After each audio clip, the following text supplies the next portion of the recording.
ઓછું બોલવું અને વધુ કામ કરવું જેમનો સ્વભાવ છે એવા મૃદુ અને મુખ્યમંત્રી શ્રી ભૂપેન્દ્રભાઈ પટેલ સાહેબને વિનંતી કરીશ કે કાર્યકર્તાને માર્ગદર્શન કરશે.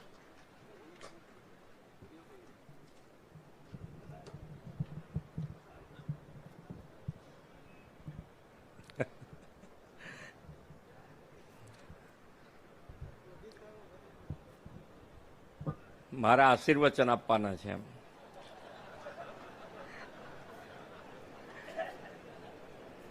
ભારતીય જનતા પાર્ટી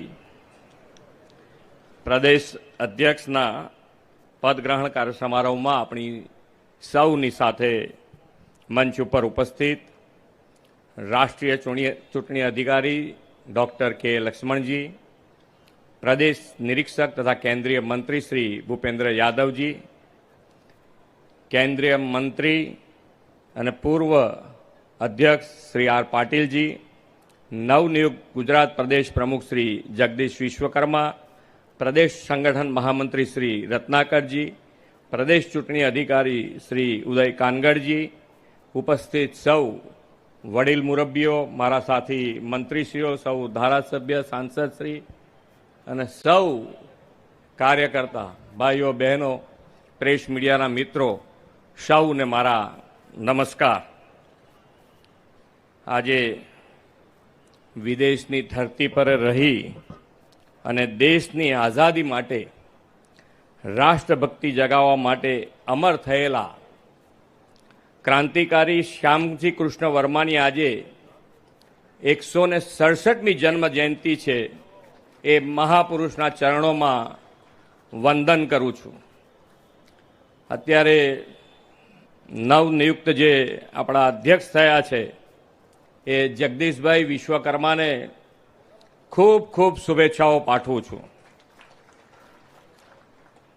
નવનિયુક્ત અધ્યક્ષ અને અધ્યક્ષનો જોમ અને જુસ્સો એ આપણે જોયો છે અને આપણે પ્રાર્થના કરીએ કે આ જોમ અને જુસ્સો આપ સૌ કાર્યકર્તાના બળે આવો ને આવો રહે.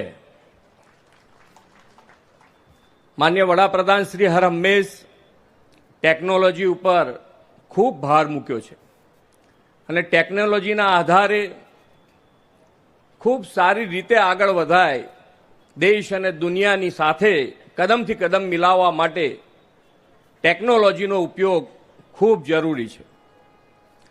માન્ય અધ્યક્ષ શ્રી સી આર પાટીલજીએ આપણી પાર્ટી ભારતીય જનતા પાર્ટી પણ ટેકનોલોજીનો ઉપયોગ અત્યારે ખૂબ સારી રીતે કરી રહી છે અને આ ટેકનોલોજીનો ઉપયોગ હું એટલા માટે કહી શકું કે માન્ય જગદીશભાઈ પણ ટેકનોસેવી છે અને એનો વધુ ને વધુ હજુ પણ ઉપયોગ કરીને આપણે સારા મુકામ સુધી પહોંચી શકાય એના માટે એનો ઉપયોગ થવાનો છે.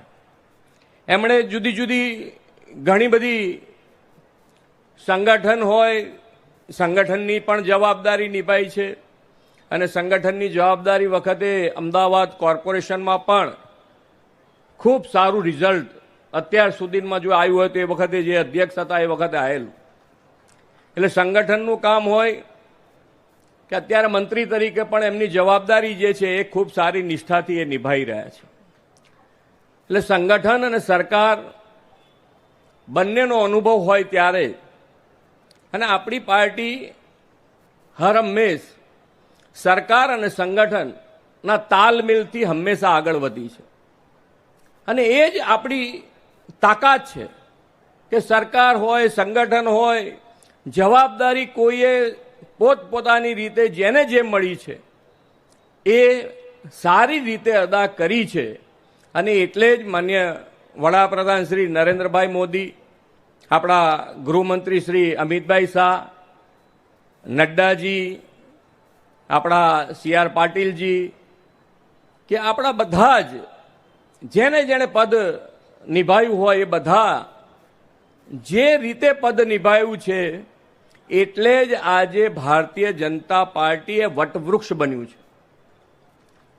દરેક જણને સાથે લઈને ચાલવું એ જ માન્ય વડાપ્રધાનશ્રીનો કાર્ય મંત્ર છે કે સૌનો સાથ, સૌનો વિકાસ સૌનો વિશ્વાસ અને સૌના પ્રયાસથી આપણે આગળ વધવું છે.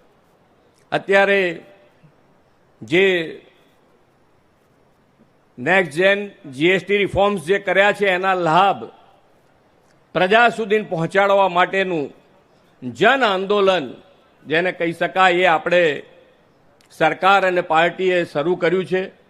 એની અંદર પણ લીડ લઈ હવે અત્યાર સુધી સી.આર. પાટીલજીએ એ આગળ ધપાયું છે. હવે માનનીય અધ્યક્ષ શ્રી જગદીશભાઈ એ આગળ વધારશે.